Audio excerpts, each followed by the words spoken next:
महाभारत में यक्ष युधिष्ठिर से पूछते हैं कि संसार में सबसे बड़ी आश्चर्य की क्या बात है, हैरान करने वाली बात क्या है।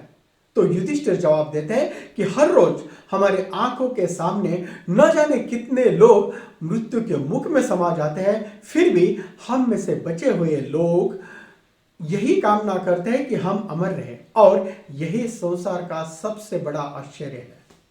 नमस्कार दोस्तों, अगर ध्यान से देखें और सोचें तो ये आश्चर्य की बात आज भी बनी हुई है। सबको पता है कि एक दिन सबको मरना है, लेकिन फिर भी लोग नहीं समझते कि मौत घात लगाए बैठी है, कभी भी आ सकते हैं। दोस्तों, आप इस दुनिया में सबसे भाग सकते हो, लेकिन मौत से नहीं। मौत से कोई भी नहीं भाग पाया, ना हम भाग पाएंगे। मानते हैं इस बात को? दोस्तों, शास्त्रों के अनुसार 8 लोग इस दुनिया में अजर अमर हैं, जैसे कि अश्वत्थामा। क्या आप अमर हैं? इस दुनिया की आबादी करीबन 800 करोड़ है, इनमें से कोई भी नहीं रहेगा। सबकी मृत्यु निश्चित है, बस कब होगी ये पता नहीं है, कैसे होगी ये पता नहीं है। कोई भी अमर नहीं है। क्या मैं सही बोल रहा हूं? अगर आप अपने फैमिली से प्यार करते हो, अपने बच्चों से प्यार करते हो, अपने परिवार से बेइंतहा मोहब्बत करते हो, और आपने कोई भी लोन लिया है, कर्ज लिया है, तो आप इस वीडियो को आखिर तक जरूर देखिएगा। कुछ दिन पहले की खबर आपने देखी होगी। महाराष्ट्र में रायगढ़ जिले में एक लैंडस्लाइड में करीबन 30 लोगों की दर्दनाक मौत और 83 लोग मलबे के नीचे। ईर्षागढ़ की घटना है। एक्सप्रेस हाईवे पर बस की दर्दनाक टक्कर, एक ही परिवार के 6 लोगों की मौत। मुंबई नागपुर हाईवे पर बस में आग, 26 लोगों की जलकर मौत। कौन जानता था कि घर से निकले हुए लोग घर वापस ही नहीं लौटेंगे। और जब मौत आनी होती है ना दोस्तों, लोग पनडुब्बी तक किराए पर लेकर समुद्र के कई मीटर नीचे टाइटैनिक का मलबा देखने तक चले जाते हैं। आपने पढ़ी होगी वो न्यूज। टाइटन नाम की एक पनडुब्बी दुनिया के कुछ अरबपतियों को लेकर गई और लापता हो गई। उसमें से कोई भी नहीं बचा। पायलट समेत 5 लोगों की मौत हो गई। ऐसी दुखद ट्रेजेडी हम खबरों में रोजमर्रा देखते हैं। कभी रोड एक्सीडेंट, कभी हिमाचल और उत्तराखंड में फ्लड से लोगों की मरने की खबरें। बालासुर में रिसेंट ट्रेन हादसे में 300 से ज्यादा लोगों की मौत। न जाने उनका इंश्योरेंस होगा कि नहीं, न जाने उनमें से कितने लोगों पर खर्च होगा, जो शायद उनके परिवार को चुकाना होगा। उनके जाने के बाद परिवार जिएगा कैसे? आजकल छोटी सी उम्र में हार्ट अटैक आना, कोरोना जैसी महामारी, और न जाने क्या क्या हमने अपनी आंखों से देखा है, फिर भी हम सोचते हैं कि हमारे साथ ऐसा कुछ भी गलत नहीं होगा, और इसलिए हम इंश्योरेंस करने की जरूरत ही नहीं समझते, लाइफ इंश्योरेंस नहीं करवाते। क्या सच में इंश्योरेंस जरूरी है? हाँ, ये विषय बोरिंग जरूर है, कोई भी सुनना या सुनाना नहीं चाहता, लेकिन है उतना ही महत्वपूर्ण, उतना ही जरूरी। आज करीब सभी लोगों ने कोई ना कोई कर्ज लेकर रखा है, करेक्ट? उसका ईएमआई चल रहा है। कभी सोचा है आपने, अगर आपको कुछ हो जाता है तो ये कर्ज किसको चुकाना होगा? जी हाँ, आपके घर वालों को। और क्या आप चाहेंगे कि आपके जाने के बाद ये लोन, ये कर्ज घर वाले रोते रोते चुकाएं? नहीं ना। मुझे बहुत सारे लोग पूछते हैं कि कितना इंश्योरेंस होना चाहिए।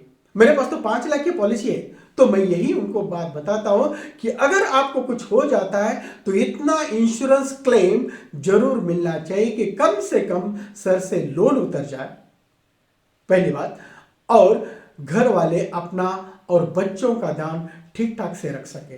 दोस्तों, जाना तो सभी ने है, लेकिन बस इतना सा सोचना है कि हमारे बाद हमारे परिवार को कभी भी पैसे की दिक्कत ना हो। हमारे जाने का दुख तो उन्हें जरूर होगा, लेकिन कम से कम पैसे की दिक्कत ना झेलनी पड़े। हमारे बच्चों की पढ़ाई, फ्यूचर, बच्चों का फ्यूचर अनसर्टेन ना हो। बूढ़े माँ बाप को जिंदगी गुजारने के लिए किसी के आगे हाथ फैलाने की जरूरत ना पड़े। कम से कम इतना तो इंश्योरेंस होना ही चाहिए। कम से कम इतना तो इंश्योरेंस होना ही चाहिए। दोस्तों, छोटी लालच अक्सर बड़ा नुकसान कर देती है। एक बड़ी अजीब बात मैं आपको बताता हूं। गाड़ी का इंश्योरेंस सभी के पास होता है, क्योंकि वो कंपलसरी है और पुलिस से बचने के लिए चाहिए, पर लाइफ इंश्योरेंस नहीं है। दोस्तों, कार और बाइक की कितनी चिंता है तुम्हें? कि अगर एक्सीडेंट हो जाए तो इंश्योरेंस होना चाहिए ताकि क्लेम मिल सके और मेरे जेब से पैसा ना देना पड़े। क्या आप अजर अमर हैं? क्या आप अमर हो? कभी एक्सीडेंट नहीं होगा, कोई बीमारी नहीं होगी, मरोगे ही नहीं। लोग बोलते हैं कि शिवाजी चुप चुप बोलो, एलआईसी वाले तो ऐसे ही बात करते हैं, मौत की बात ना करो। लेकिन जरा सोचिए, क्या ज्यादा दुखदाई है, इस सच को एक्सेप्ट करना या सच से मुंह फेरना और अपने परिवार को एक अनसर्टन फ्यूचर में ढकेल देना? आपको जानकर हैरानी होगी, इकोनॉमिक सर्वे जो 22-23 में हुआ उसके अनुसार 2021 में हमारे देश में लाइफ इंश्योरेंस का पेनिट्रेशन मात्र 3.2% है। इसका मतलब क्या हुआ? इसका मतलब 100 में से सिर्फ 3 लोगों के पास इंश्योरेंस है और मात्र 27% भारतीयों के पास हेल्थ इंश्योरेंस था, जो कि आज की डेट में शायद खाना खाने के बाद सबसे जरूरी चीज है हेल्थ इंश्योरेंस और लाइफ इंश्योरेंस। यानी कि आज भी 100 करोड़ से ज्यादा लोगों के पास हेल्थ इंश्योरेंस नहीं है। भारत के मुकाबले में डेवलप कंट्रीज है जहां के A to Z यानी कि सभी नागरिकों के पास हेल्थ इंश्योरेंस होता है, जैसे कि ऑस्ट्रेलिया, जापान। रोटी, कपड़ा और मकान जितना जरूरी है, इंश्योरेंस करवाना उतना ही जरूरी है। जिसको एक बात समझ में आई उसका फ्यूचर रिस्क फ्री हो जाएगा। और दोस्तों, इंश्योरेंस का कंसेप्ट आज से नहीं है, सदियों पुराना है। आज अगर हम देखें तो हर 4 में से 1 को हार्ट अटैक आता है। कोविड के बाद तो 25 साल के बच्चों को भी हार्ट अटैक आ रहा है, इसलिए इंश्योर्ड होना बहुत ही जरूरी है। Please ensure that you are insured। क्या बोला मैंने? Please ensure that you are insured। लेकिन जब आप इंश्योरेंस करवाने जाते हो तो बी क्लियर, आपके दिमाग में डाल दो बी क्लियर कि आपको इंश्योरेंस लेना है या इन्वेस्टमेंट करनी है। क्या बोला मैंने? इंश्योरेंस लेने से पहले अपने दिमाग में ये बात क्लियर कर दो कि आपको इंश्योरेंस लेना है या इन्वेस्टमेंट करनी है। अधिकतर लोग इंश्योरेंस भी इन्वेस्टमेंट समझकर कर लेते हैं।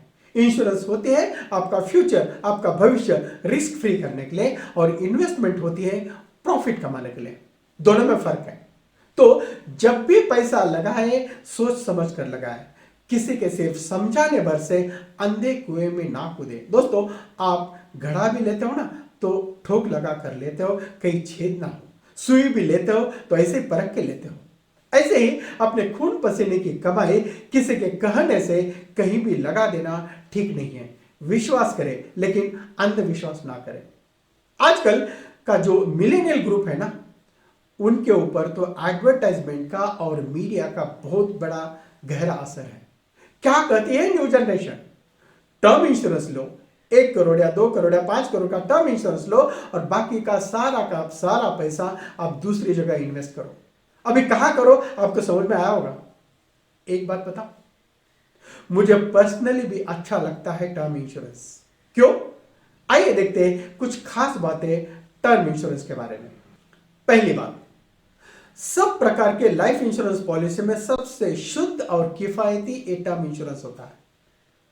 मैं तो बोलता हूं कि जैसे जंगल का राजा शेर होता है, जंगल का राजा शेर है, वैसे ही इंश्योरेंस पॉलिसी का राजा है टर्म इंश्योरेंस। और तीसरी बात, आप एक पॉलिसी जो है स्पेसिफिक पीरियड के लिए उचित जीवन कवर का ऑप्शन चुन सकते हैं। आपको कितना इंश्योरेंस चाहिए, आपके ह्यूमन लाइफ वैल्यू के हिसाब से आप ले सकते हो।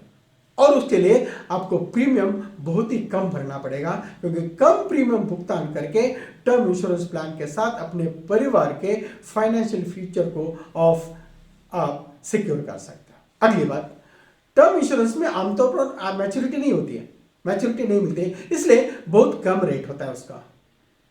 और पॉलिसी पीरियड के भीतर उसके अंदर में यदि आपको कुछ हो जाता है तो आपको आपके घर वालों को बीमा की राशि मिल जाती है। जैसे कि सपोज 50 लाख का इंश्योरेंस है या 1 करोड़ का इंश्योरेंस है तो 1 करोड़ आपके नॉमिनी को मिल जाता है।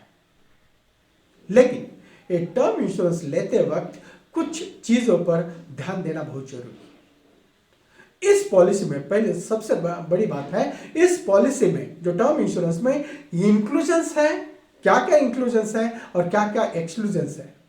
क्योंकि बहुत सारी कंपनी में एक्सक्लूजन्स बहुत सारे होते हैं, इसलिए प्रीमियम कम होता है। ऐसी डेथ होगी तो ही पैसा मिलेगा, नहीं तो नहीं मिलेगा। अब आप बताइए, कोई व्यक्ति कैसे चूज करेगा कि ऐसे ही मरना है ताकि मेरे परिवार को क्लेम मिले। दूसरी बात, आप जहां से भी इंश्योरेंस ले रहे हो, एक बार उनका क्लेम सेटलमेंट का परफॉर्मेंस जरूर देख ले। जिस कंपनी की आप पॉलिसी ले रहे हो, उनका क्लेम सेटलमेंट रेशो क्या है। इंश्योरेंस क्लेम तो कोई खुशी में तो नहीं लेता है ना। ऐसे मौके पर जब आप पहले से ही परेशान होते हैं, ऐसे में क्लेम सेटलमेंट स्मूथ होना चाहिए, हैसल फ्री होना चाहिए, आपको चक्कर ना लगाना पड़े अपना ही हक का पैसा वापस लेने के लिए। यदि IRDAI की आप रिपोर्ट देखेंगे तो पता चलेगा कि LIC, life insurance corporation of India, LIC ने 13.49 लाख डेथ क्लेम सेटल किए हैं 21-22 में, और सभी दूसरी कंपनियों ने मिलकर 2.37 लाख का डेथ क्लेम सेटल किया है। अगर क्लेम की बात करें तो LIC ने अकेले ने सेटल किए हैं 28,408 करोड़ रुपए, और बाकी सारी कंपनियों का मिलकर फिगर है 17,410 करोड़। तो ऐसे में मुझे LIC ही अच्छी लगती है, जिसमें क्लेम सेटलमेंट हासिल फ्री होता है और एक्सक्लूजन्स नहीं है। LIC एकमात्र संस्था है जिसमें फोर्स माज्योर क्लॉज नहीं है। आप सर्च कर सकते हो क्या है ये क्लॉज। अब आपको डिसाइड करना है कि किस कंपनी की पॉलिसी लेनी है। कहते हैं ना, सस्ता रोए बार बार, महंगा रोए एक बार। हम एक एग्जांपल लेते हैं। अगर एक व्यक्ति है जिसकी उम्र है 30 साल और वो अगले 30 साल के लिए टर्म इंश्योरेंस लेना चाहता है, कम से कम 50 लाख का, कम से कम 50 लाख का, तो उसे सालाना भरने होंगे सिर्फ और सिर्फ 12,400 रुपए, 12,400 रुपीज। और इतना तो अपने परिवार के लिए कर ही सकते हो। अगर आपको भरे हुए पैसे वापस चाहिए और उसके साथ टर्म इंश्योरेंस भी चाहिए, तो आपको भरने होंगे सिर्फ और सिर्फ सालाना 1 साल के 22,500 रुपीज। इसमें आपको इंश्योरेंस भी होगा 50 लाख का, यानी कि अगले 30 साल में अगर आपको कुछ हो जाता है तो अपने नॉमिनी को, परिवार को मिलेंगे पूरे के पूरे 50 लाख रुपए। अगर कुछ नहीं होता है इस 30 सालों में, तो आपको मिलेंगे आपके आपने जो पैसे भरे हुए पूरे के पूरे वापस। है ना लाजवाब प्लान। आप बस टर्म इंश्योरेंस लेना चाहते हो ना, तो ले लो, बाकी का पैसा जहां चाहे इन्वेस्ट करो, लेकिन वो भी करने से पहले किसी एक्सपर्ट की सलाह जरूर ले। अमर तो कोई भी नहीं है ना, कल का भी भरोसा नहीं है, फिर काहे को देर करने का। मुझे कॉल कीजिए आज ही और जानिए कितने का इंश्योरेंस लेना चाहिए। मेरा नाम है शिवाजी शिंदे और मेरा नंबर है 9922064136। कल करे सो आज कर, आज करे सो अभी। अब सबसे इंपॉर्टेंट बात आप सबके लिए, जिन भी लोगों ने अपने लिए कोई भी पॉलिसी ली है, मेरी रिक्वेस्ट है कि अपनी सारी पॉलिसी की डिटेल्स अपने परिवार से जरूर शेयर करें। अक्सर लोग ये गलती करते हैं कि पॉलिसी तो करवा लेते हैं, उनके घर वालों को पता ही नहीं है कि कौन कौन सी पॉलिसी ली है और किससे ली है। खुदा न खास्ता अगर कुछ हो गया तो घर वाले किससे क्या बात करेंगे। पूरी एक डिटेल्स अपने घर में जरूर शेयर कीजिएगा, ताकि दुर्भाग्यवश अगर कुछ हो जाता है तो घर वालों को कोई भी दिक्कत ना होनी पड़े। क्या आपको पता है LIC में अनक्लेम्ड मनी 25,000 करोड़ से ज्यादा है, क्योंकि घर वालों को पता ही नहीं था कि पॉलिसी ली थी। अगले वीडियो में ऐसे ही कुछ इंपॉर्टेंट जानकारी लेकर हाजिर हो जाऊंगा। तब तक आप अपने स्वास्थ्य का ध्यान रखिएगा, शेयर कीजिएगा अपनों के साथ, अपने परिवार के साथ, अपने दोस्तों के साथ, और किसी का परिवार बिखरने से बचाइए। अगर कुछ पूछना चाहते हो तो कमेंट करके पूछ सकते हो। चैनल को सब्सक्राइब कीजिए और बेल आइकन दबा दीजिए। तो मिलते हैं अगले हफ्ते एक नए वीडियो के साथ। Stay blessed, stay healthy, stay connected, and सबसे महत्वपूर्ण बात, ensure that you are insured. Ensure that you are insured. धन्यवाद। रामकृष्ण हरि।